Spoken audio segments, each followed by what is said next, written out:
Hello everyone, मैं प्रदीप कुमार आगाज IAS institute में आप सभी का स्वागत करता हूं। तो आइए आज के इस वीडियो में हम लोग बात करने वाले हैं शासन व्यवस्था से रिलेटेड यूपीएससी के प्रीलिम्स और मेंस के लिए आज के जितने भी मोस्ट इंपॉर्टेंट टॉपिक है हम आप लोगों के लिए लेकर आए हैं। तो चलिए देखते हैं। तो देखिए, प्रीलिम्स के लिए जो टॉपिक है वो प्रधानमंत्री मत्स्य संपदा योजना PMMSY, नीली क्रांति और किसान क्रेडिट कार्ड है। और मेंस के लिए जो टॉपिक है वो भारत में मत्स्य पालन क्षेत्र और भारत में मत्स्य पालन क्षेत्र में सुधार के लिए उठाए गए कदम। तो चलिए हम यूपीएससी के प्रीलिम्स और मेंस के इन सभी टॉपिक के बारे में पूरे विस्तार से चर्चा करते हैं। तो देखिए चर्चा में क्यों है, आइए समझते हैं। प्रधानमंत्री मत्स्य संपदा योजना PMMSY कार्यान्वयन के चौथे वर्ष में प्रवेश कर रही है। ऐसे में मत्स्य पालन विभाग योजना के कार्यान्वयन की गति में तीव्रता लाने की योजना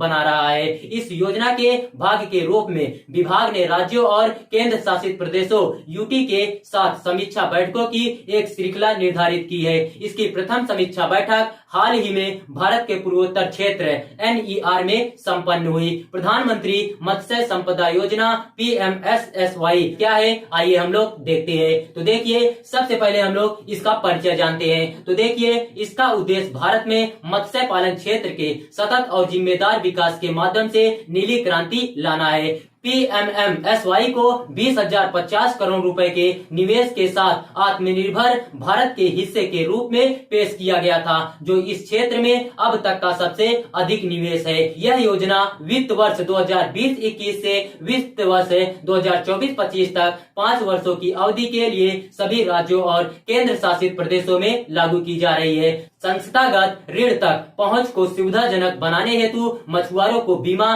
कवरेज, वित्तीय सहायता और किसान क्रेडिट कार्ड KCC की सुविधा भी प्रदान की जाती है। कार्यान्वयन क्या है, आइए हम लोग देखते हैं। इसे दो अलग अलग घटकों के साथ एक अम्ब्रेला योजना के रूप में लागू किया गया है। केंद्रीय क्षेत्र योजना, इस परियोजना की लागत केंद्र सरकार द्वारा वहन की जाएगी। केंद्र परियोजित योजना, सभी उप घटक गतिविधियां राज्यों केंद्र शासित प्रदेशों द्वारा कार्यान्वित की जाएगी और लागत केंद्र एवं राज्य के बीच साझा की जाएगी। उद्देश्य क्या है, आइए देखते हैं। तो देखिए मत्स्य पालन क्षेत्र की क्षमता का टिकाऊ, उत्तरदायी, समावेशी और न्याय संगत तरीके से उपयोग करना, भूमि और जल के विस्तार, सघनीकरण, विविधीकरण और उत्पादक उपयोग के माध्यम से मत्स्य उत्पादन तथा उत्पादकता बढ़ाना, फसल कटाई के बाद प्रबंधन और गुणवत्ता में सुधार सहित मूल्य श्रृंखला को आधुनिक एवं मजबूत बनाना, मछुआरों और मत्स्य किसानों की आय दुगनी करना तथा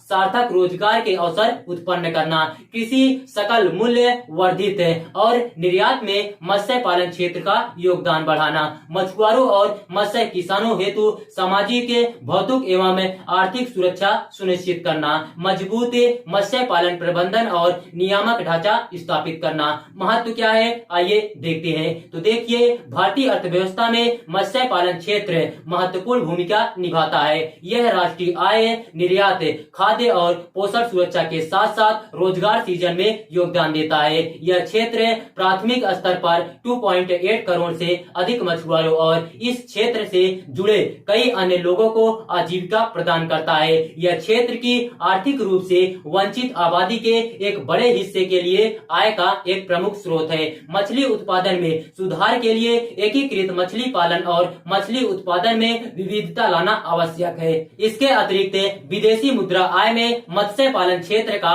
प्रमुख योगदान रहा है। भारत विश्व के अग्रणी समुद्री खाद्य पदार्थ निर्यातकों में से एक है। वित्त वर्ष 2020 में देश के कुल मत्स्य निर्यात में जलीय कृषि उत्पादों का हिस्सा 70 से 75% था। उपलब्धियां क्या है, आइए देखते हैं। PMMSY के तहत वर्ष 2020-21 से वर्ष 2022-23 तक 14,654.67 करोड़ रुपए की परियोजनाओं को मंजूरी दी गई है। वित्त वर्ष 2021-22 के दौरान मछली उत्पादन 16.25 मिलियन मीट्रिक टन के अब तक के सबसे उच्च स्तर पर पहुंच गया, जिसमें समुद्री निर्यात 57,586 करोड़ रुपए का था। विश्व स्तर पर तीसरे सबसे बड़े मछली उत्पादक और दूसरे सबसे बड़े जलीय कृषि उत्पादक के रूप रूप में भारत में मत्स्य पालन एवं जलीय कृषि उद्योग प्राथमिकता वाले क्षेत्र है। नोट, आइए देखते हैं। जलीय खेती एक्वाकल्चर से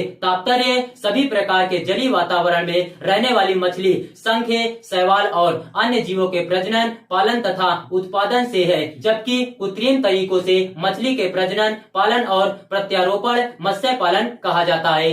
योजना के कार्यान्वयन में चुनौतियां क्या है, आइए हम लोग देखते हैं। तो देखिए, सबसे पहले हम लोग समझते हैं अवसंरचनात्मक और तकनीकी अंतराल। आइए देखते हैं। तो देखिए, मत्स्य पालन क्षेत्र को मछली उत्पादन, प्रसंस्करण, भंडारण, परिवहन एवं विपणन हेतु पर्याप्त बुनियादी ढांचे तथा प्रौद्योगिकी की कमी का सामना करना पड़ता है। मानव संसाधन विकास का अभाव क्या है, आइए देखते हैं। मत्स्य कृषकों और मछुआरों के लिए कुशल एवं प्रशिक्षित जनशक्ति तथा सेवाओं में विस्तार की कमी इस क्षेत्र में सर्वोत्तम प्रथाओं, नवाचारों एवं मानकों को प्रभावित करती है। वित्तीय समावेशन और सामाजिक सुरक्षा क्या है, आइए समझते हैं। मत्स्य कृषकों और मछुआरों के लिए समय पर ऋण तथा बीमा की अपर्याप्त पहुंच का कारण उन्हें प्राकृतिक आपदाओं, बीमारियों, बाजार में उतार चढ़ाव आदि जैसे विभिन्न जोखिमों एवं कमजोरियों का सामना करना पड़ता है। विनियामक और कानूनी अनुपालन क्या है, आइए देखते हैं।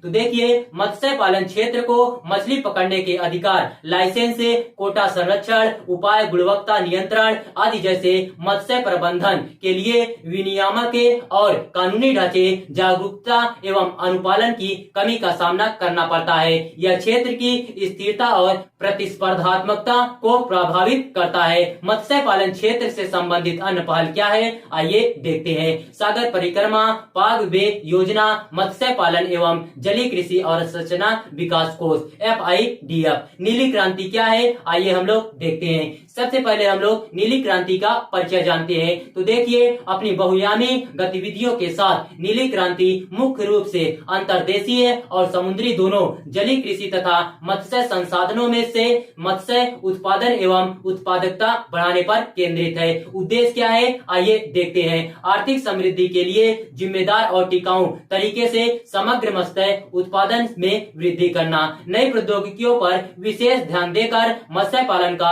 आधुनिकीकरण करना, भोजन एवं शोषण सुरक्षा सुनिश्चित करना, रोजगार और निर्यात आय उत्पन्न करने के लिए समावेशी विकास सुनिश्चित करना, मछुआरों और जलीय कृषि के किसानों को सशक्त बनाना। किसान क्रेडिट कार्ड योजना KCC क्या है, आइए हम लोग देखते हैं।